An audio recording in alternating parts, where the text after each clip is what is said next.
Hello and welcome back to Ruins on a Hill Media, where forgotten and neglected truths are unearthed.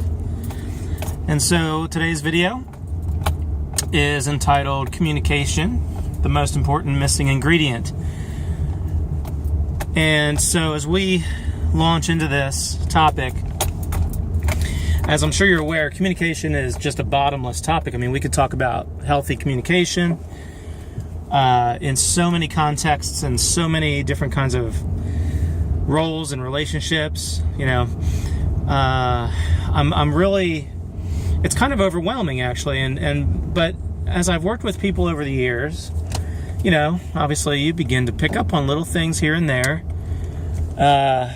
And so I want to just acknowledge that the missing ingredient that I'm going to share with you today is by no means a cure-all and is by no means a total fix for a broken or damaged relationship. The missing ingredient that I'm going to talk about is not a cure for broken trust or infidelity or abuse. Okay? There's a whole host of things that need to happen in a relationship to heal a relationship. But healing must include this ingredient among others.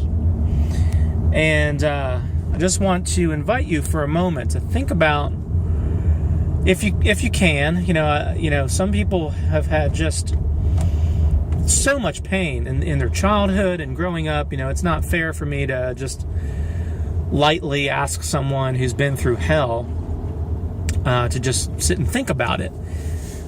In fact, people who've been through hell have built up a lot of defenses and a lot of mechanisms to not think about it. And I respect that. I respect that very much. But if you can, and to the degree that you're able, I want to invite you to think about your childhood, specifically in regards to how the important people in your life made you feel and how they made you feel that way. There's an old saying that says, I don't care how much you know until I know how much you care. And so thinking about your relationship with your parents, if you lived with your parents, if you knew your parents, whoever raised you may not have been a parent, both parents may not have been even either of your parents. Think about the major relationships. When I say major, I mean the ones that you were forced to participate in just because you lived with these people, or important because you find them still or found them to be important. And I'm guessing that you can pretty much fill in the blank, and you're probably going to be able to do it before I label it. When you think about the ingredients of those relationships, the good ones, the kind of neutral ones, and then the toxic, yucky ones. And so I'm guessing that you can identify at least one ingredient that either caused or really strongly contributed to either a positive or a negative emotion in that relationship overall. I think about baking a cake, right? I mean, this is not rocket science. This is like, okay, I know that if I want to bake a cake that's going to taste good and be edible, I have to include certain ingredients. And I have to make sure I don't leave certain ingredients out. I also have to make sure that I don't include even one ingredient that's going to mess it up. If I say to you, I'm going to bake some brownies, and I follow the recipe, you're pretty much guaranteed that if I share them with you, you're going to enjoy them because I followed the recipe and all the ingredients in the recipe are good and appropriate and tasty when you put them together.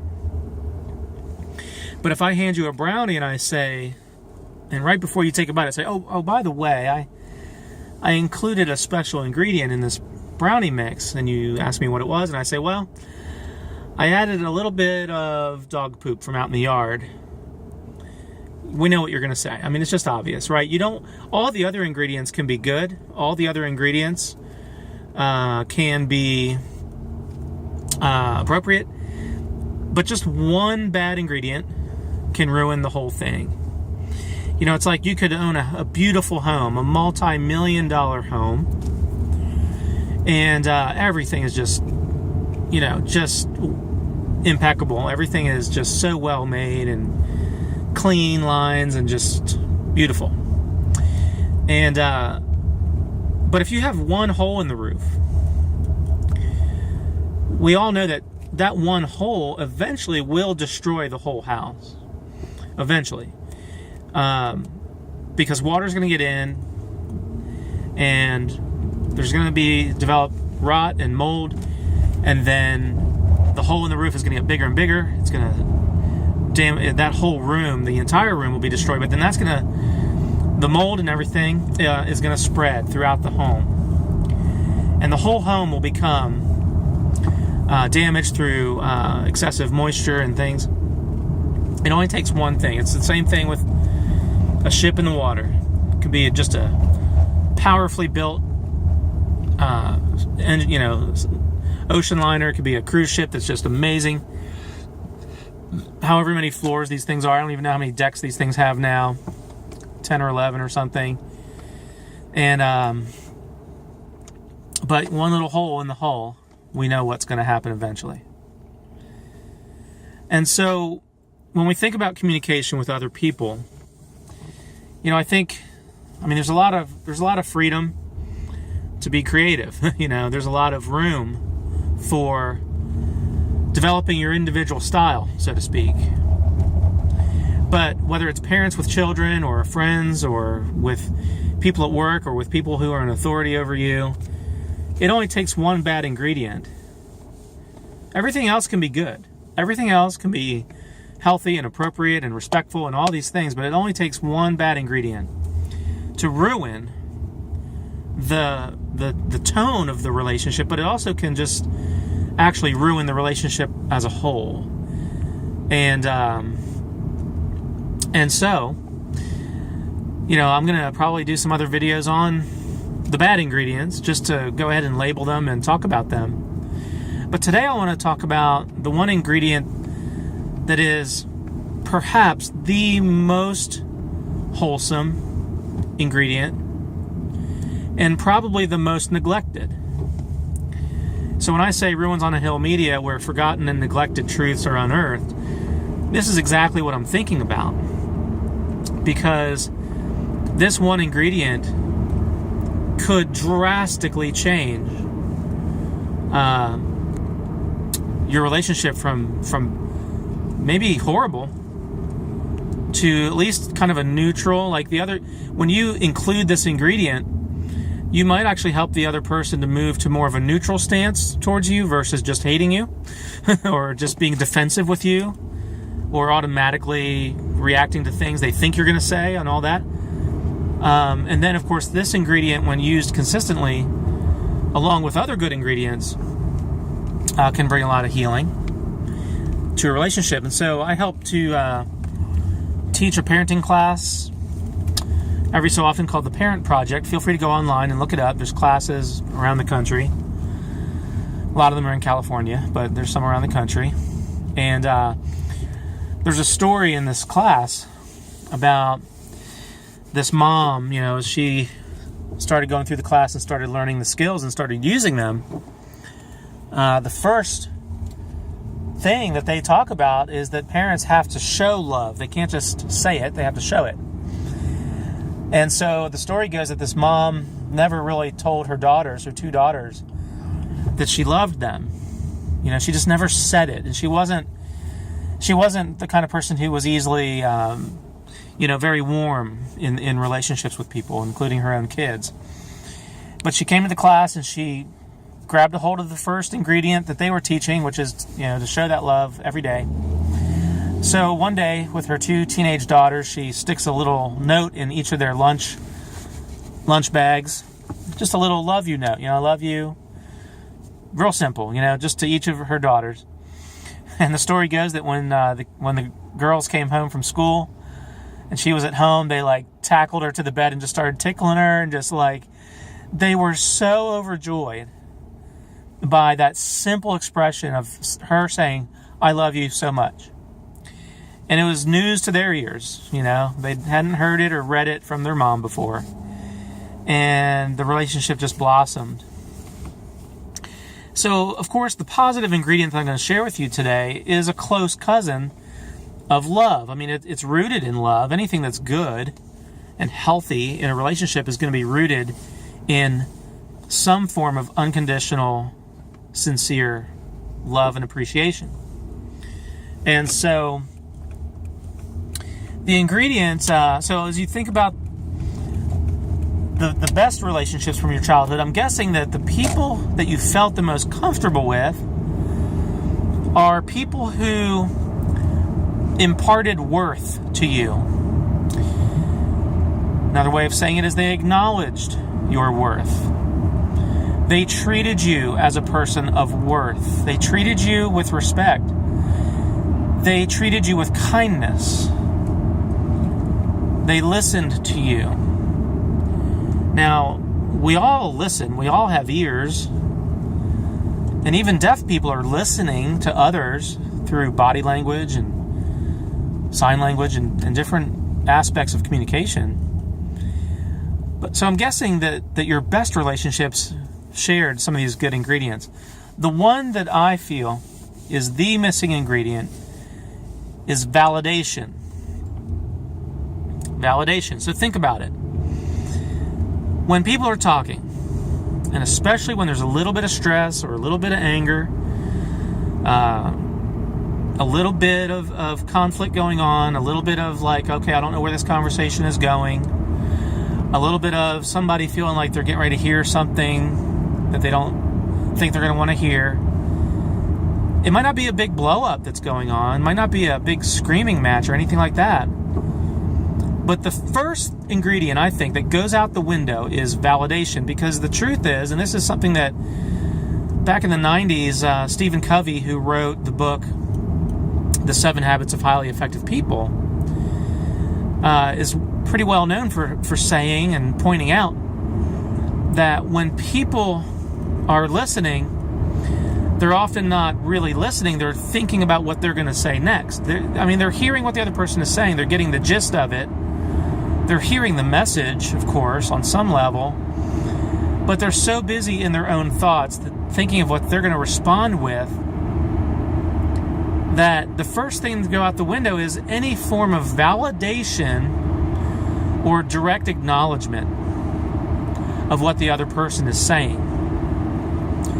There are people in this world who have never experienced the kind of communication where the listener actually validates what they've heard, or again, there's some synonyms here, or reflects back what they've heard. All they get is the other person's opinion, or the other person's solutions, or the other person's commands, the other person's directives, the other person's feelings, the other person's wants and needs. You know, it's like the first person who was speaking, they just shared maybe some really important things, but their listener just never acknowledges it or validates it, really. Now, between two good friends, I think there's a lot of validation that goes on that might not be direct. You know, when people feel safe with each other, when people feel close and they don't have any doubts about their friendship, they don't have any barriers going on, then yeah, validation can happen just sort of organically under the radar, behind the scenes. But because it's going on behind the scenes, it is also happening verbally and directly as needed. There are a lot of kids in this world, though, who have parents who are so afraid to validate their child because the parent is afraid that by doing so, they're going to lose control. They're afraid that if they validate their child, that the child is going to, you give them an inch, they're going to take a mile kind of fear. Like, well, I can't be soft and warm and loving towards my child, because if I do, they're going to take it as a sign of weakness. They're going to try to walk all over me. Well, let me put that fear to rest. Because the fact is, your child may be acting out because they're not receiving warmth and validation and empathy. You know, they don't know that you care. They don't know that you're listening. They don't know that anything going on inside their head and inside their heart makes sense to you. In fact, every time they say something, they may feel like you're telling them that what they're thinking and what they're feeling is wrong or bad or stupid. And so I'm going to think of an example here. Okay, so this is probably just a classic example, so let's go with this. So your son comes home. Let's say he's 8 years old, comes home from school, and he's having a snack after lunch, and you're there, and or maybe sometime in the evening, and he says, and you say, "How was your day today?" And he's not a teenager yet, so maybe he's still at that age where he actually tells you how his day went, right? So he says, "Oh, goodness, I got so scared today. There was this big kid, maybe a couple grades above him, and he pushed my best friend down and, roughed him up a little bit, and I was standing right there, and he took my friend's iPod or something, and I just thought he was going to push me down next, and he started to, but then a teacher happened to come by and everything, but, it was scary." And so a lot of parents, as we go through our day, and there may not be any malicious intent here, but instead of validating and instead of taking a moment to acknowledge the emotional content of what was just shared. I mean, we can acknowledge facts all day long, other facts, but there's also emotional facts. And if all we say to our child is, "Well, glad he didn't push you down. All right, so we're having chicken for dinner tonight." Or, "Oh, well, I'm glad the teacher came by." Or even something like, "Well, if that happens, all you gotta do is tell an adult and they'll take care of it." I mean, those things aren't horrible things, okay? It's not like you're being abusive, right? But the missing ingredient is you're not taking a moment to validate the emotional reality for your child. And when that doesn't happen, your child is left wondering if their inner reality really is valid or not. Okay? My best friend in high school, I went to his house any number of times, especially in the summertime. I'd go over there and maybe I'd pick him up, we'd go play tennis or something. And I just remember that every single interaction that I heard between him and his parents and his siblings and his siblings and his parents, there was not only no validation going on, it was basically somebody had to win and somebody had to lose every conversation. Nobody could let anyone else just feel what they were feeling or think what they were thinking without having to correct it or tear it down or shame it. And even as a teenager, I just remember feeling very empty, just being somebody on the sidelines listening to this. And I don't say this to be judgmental. I don't say this to judge them. Every family develops its own culture, its own style of communication. And for families where this kind of communication is going on, it is very often rooted in some pretty deep emotional wounds that the parents have not ever resolved. And so, because it's the parents who set the culture, it's the parents who set the tone. And so when parents are speaking out of their own insecurity and fear and their own emotional wounds and their own pain, and it's on a subconscious level, then they are certainly going to often fail to validate their children because maybe they never got validated themselves. And so I encourage you to listen to my video regarding the treasure map, because it's a metaphor that talks about and that really sheds light on what are the things that got put onto our life's treasure map, so to speak. And anyway, you can listen to the video. But the example I gave a few minutes ago of, your child coming home and saying, yeah, there's this bully and he pushed my friend down and roughed him up a little bit, took his iPod. If you don't validate the feelings in that one situation, you know what? It's not the end of the world. It really isn't. Or you may validate it in some other ways, like maybe right after your child shares that, you just give them a hug, and maybe you don't even say anything, but you just give them a hug.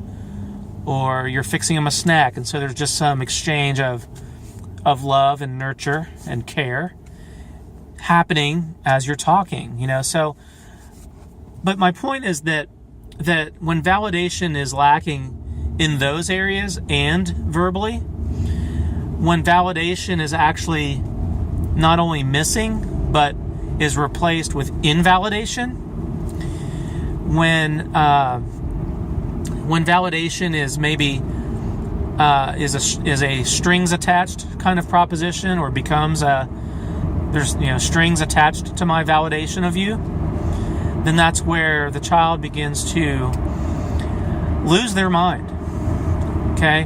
One of my pet peeves in working in the mental health field over the years, especially when I've worked with social workers who have caseloads that are way too big, and I understand their frustration, is when I hear adults in the mental health field saying something like, well, Johnny's just acting out, he's just seeking attention, right?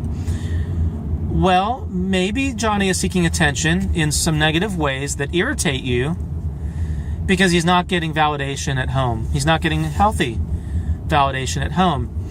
And so kids will seek validation, and when they learn to stop seeking it from their parents because their parents are not willing, ready, or able to offer that validation, then that's when they start seeking it elsewhere, and they start seeking it through sexual relationships at the age of 12 and things like that.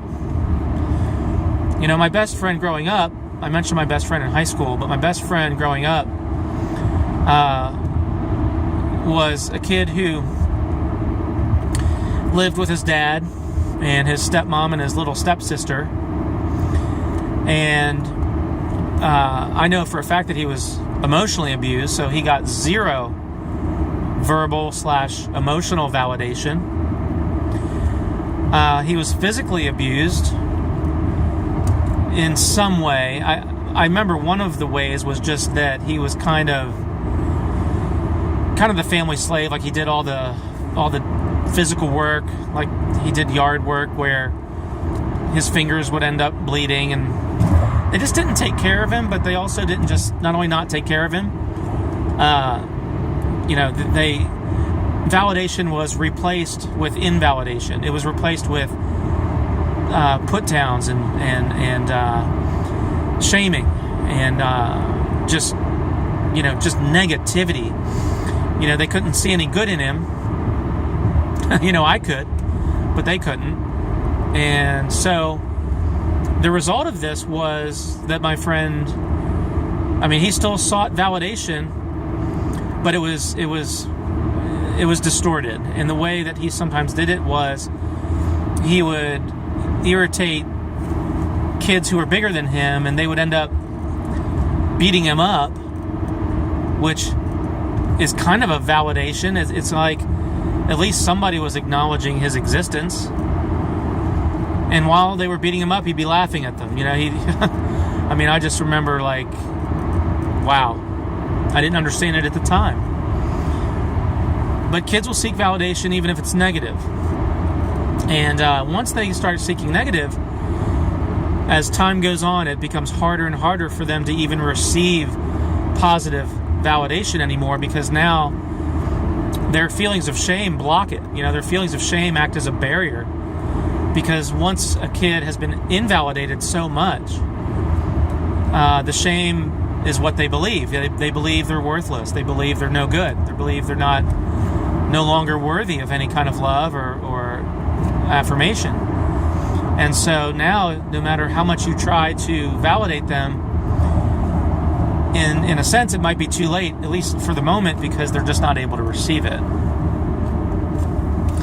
And so this is why it's so important. That's why this missing ingredient is absolutely killing a lot of people, not only kids, but adults too.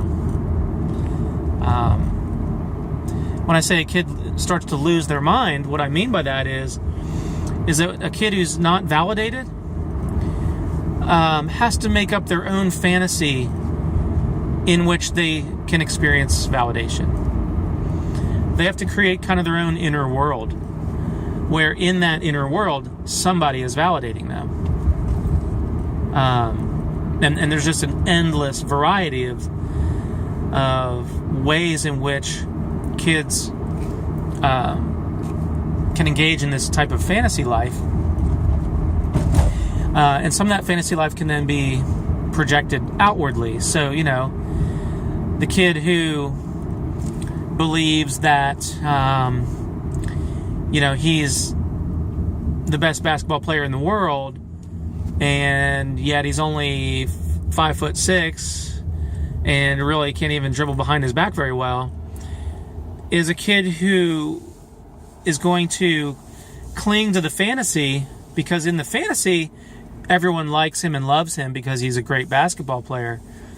But eventually reality will catch up, and the unfortunately, the brutality of other kids is real, and so eventually what's gonna break through his fantasy is the harshness of the reality of other kids, and probably some adults too, basically tearing him down for being not being the world's greatest basketball player. And then that kid has nothing left to stand on, and so this is where kids can slip into depression and suicidal ideation. So do you see how this missing ingredient can spiral downward? It really creates a negative feedback loop that can carry forward through time to some pretty devastating outcomes. And when adults fail to provide that validation, they just don't see how they're contributing to that downward spiral. Adults often feel justified in, being, maybe keeping that kid at arm's length, so to speak, emotionally. They feel justified because, like I said, maybe they didn't grow up with any real validation. So they said, well, it made me tough and it made me who I am today, and I wouldn't trade it for the world. And, well, again, that's part of their fantasy. They've had to develop the fantasy that not getting love and not getting validation is okay. And it's not okay. So the missing ingredient is again, there's a lot of varieties of validation, and the synonyms that I use for it are empathy and unconditional love, affirmation. I want to also just say that when kids are acting out, a lot of parents and adults struggle because by all outward appearances, it seems like there's nothing to validate. Little Johnny is bouncing off the walls and picking on his sister and, not doing his chores and, making a mess, all these things. But here's what you can validate. You can always validate something. Even if it's simply, I love you because you're you. I love you because you're my child. Or I care, obviously a teacher shouldn't be saying, I love you. Other adults shouldn't be using those words unless it's a close family member, But we can say things like, I care about you because you're a human being and I see you as a person of worth. Despite this and that, despite the behavior, despite whatever, despite your mistakes, right? I see you as a person of worth because you're a human being. And here's the things I do like about you. All right? And parents can do that too. You know what I don't like? That you're not doing your chores right now like I asked you to, but here's what I like about you. Take a moment to say it. Because what it does is it helps to make sure that the child knows that this is not a me versus you situation. It's not a somebody has to win, somebody has to lose situation. And I've talked in other videos about the fight, flight, or fear response of the body's nervous system and how that response is all about life versus death kinds of reactions to things. So we have to find things to validate in the child, even in the moment when their behavior is irritating us or causing us to feel insecure or fearful because we're afraid that if our child does not follow our instructions, that everything's going to go haywire and, the day is going to go to pot and everything's going to be ruined. Even in the midst of those kinds of feelings, what we need to do is validate the child. And if nothing else, here's what I was going to say. We can validate the fact that there's a purpose behind every behavior. We can say to little Johnny, our son or our nephew or our student or some kid in our church youth group or whatever, we can say to this child with our words, you know what? I can see that you're trying your best to get your needs met. Like there's something you want right now, and maybe we need to figure out what it is. Maybe we need to figure it out together. But I can see that you're trying. You're trying to get something right now that you feel that you need or feel that you want. And you're doing it, you're doing it by doing some irritating things. And maybe I don't know all the reasons, but so do you see what I'm saying? Everyone's trying to get their needs met at all times. Everyone is doing their best to take care of business. Even kids, little kids. They just don't know how. Can't tell you how many kids at the school that I work at, they've had some kind of emotional and behavioral meltdown. And then finally, as the meltdown begins to subside, the kid will say, I'm thirsty. Or I'm hot, because we work in a building that doesn't have air conditioning. Or I'm hungry. Or I have to go to the bathroom. There's often basic needs like that the child, because they're starting to get emotionally distraught, they lose their ability to use words. And maybe they're just immature because they're a kid, so they don't think to use words. So they're just doing their best to try to get a need met or a want met. There are some times when we can validate a want in the moment, even if we can't fulfill the want right now. But we can validate it, or we can validate part of it. Little Johnny might say, well, I just want to go fishing because we went last weekend and I had a good time. I just want to go again. And I want to go without my little sister. And so, instead of saying, well, you have to take your little sister, you can validate the desire. And you say, I get it. Yeah, fishing is fun. I enjoy fishing too. And wow, yeah, I'd like to hear about some of your fishing stories. Tell me a little bit why you don't want your sister to go. See, here's a validation. It's not just correcting a feeling that you're uncomfortable with. Well, you better like your little sister because she's part of your life and you can't get rid of her. Or, she has to go on those fishing trips with you because she's your little sister and you just can't leave her stranded at home. Instead of responding with things like that, validation means we ask about it. Tell me a little bit about that. Well, when she casts her line, she always gets her line tangled up in mine when we're fishing. Oh. Wow, yeah, that sounds irritating. I'd probably be irritated too. So, do you see what I'm saying? There's always things that we can validate.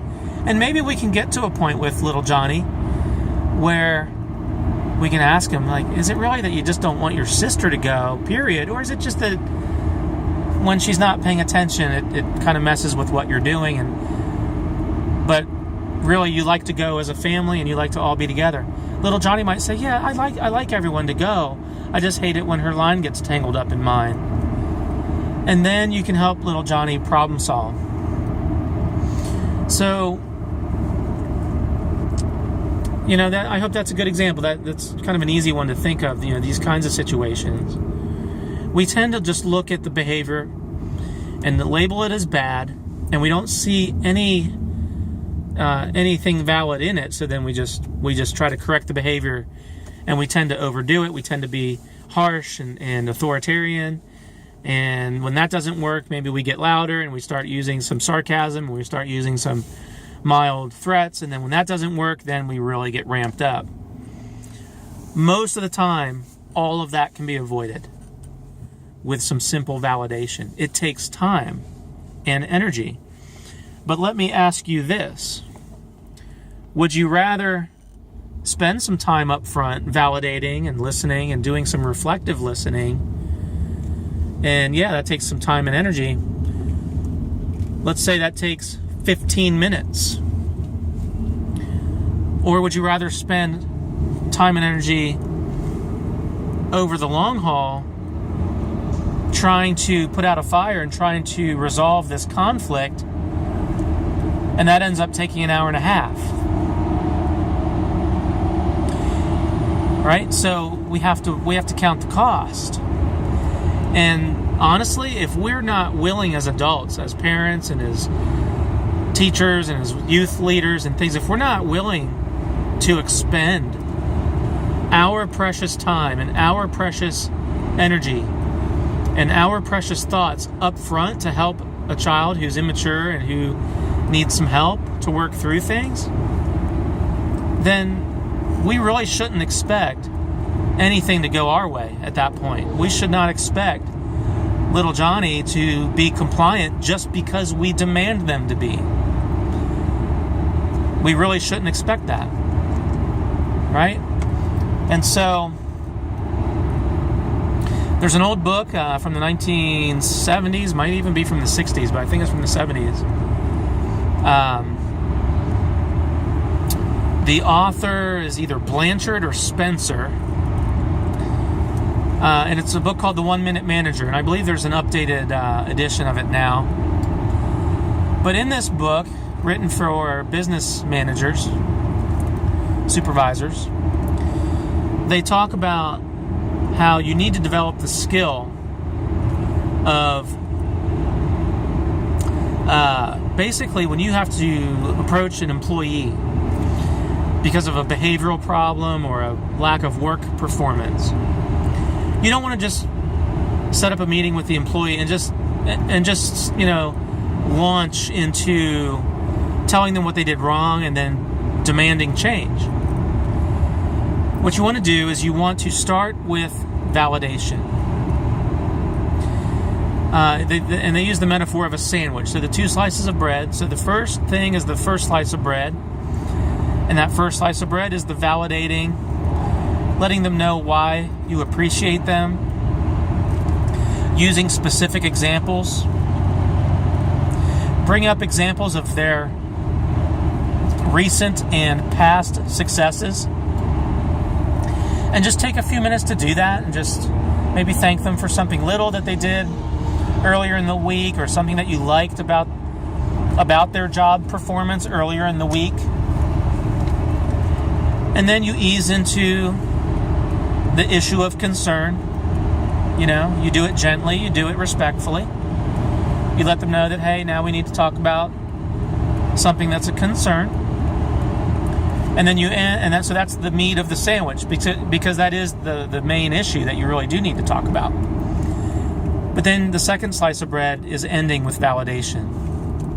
Ending with expressing to them thank you for listening. Expressing belief that they're going to be able to do what you're asking them to do. Offering your support and your ongoing help and support as needed or if needed. Letting them know that you're going to follow up, not because you're trying to catch them doing wrong, but because you want to help ensure their success. Gee, does this sound like a good model for parenting? Does this sound like a good model for effective teaching in a classroom? I think so.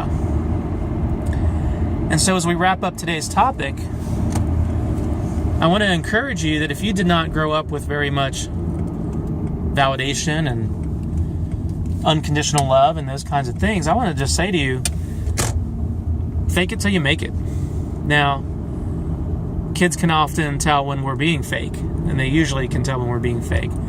So when you're faking it, fake it in a genuine way until it starts to feel more genuine for you. And I'm pretty sure that as you start to see success in using this approach, it's not going to take too long for it to become real for you. Because then what happens is the child will, oh my goodness, they'll start to love you back. Right? They're going to start to feel safer with you. They're going to start to feel like they can be who they are in your presence, because even when they mess up, you're willing to validate them and point out what you like about them, and you're willing to bring up their past successes. Try to help them learn from their past successes and not just their past mistakes. So it becomes not a downward spiral, it becomes an upward spiral. It stops being a negative feedback loop and now becomes a positive feedback loop. I don't know about you, but positive feedback loops become so life-giving in day-to-day life. If I didn't have some positive feedback loops with people that I care about, man, life would be miserable. So, all right. Well, thanks for listening. Don't forget to like and subscribe and share this with a friend or a family member, coworker. And look forward to hearing from you.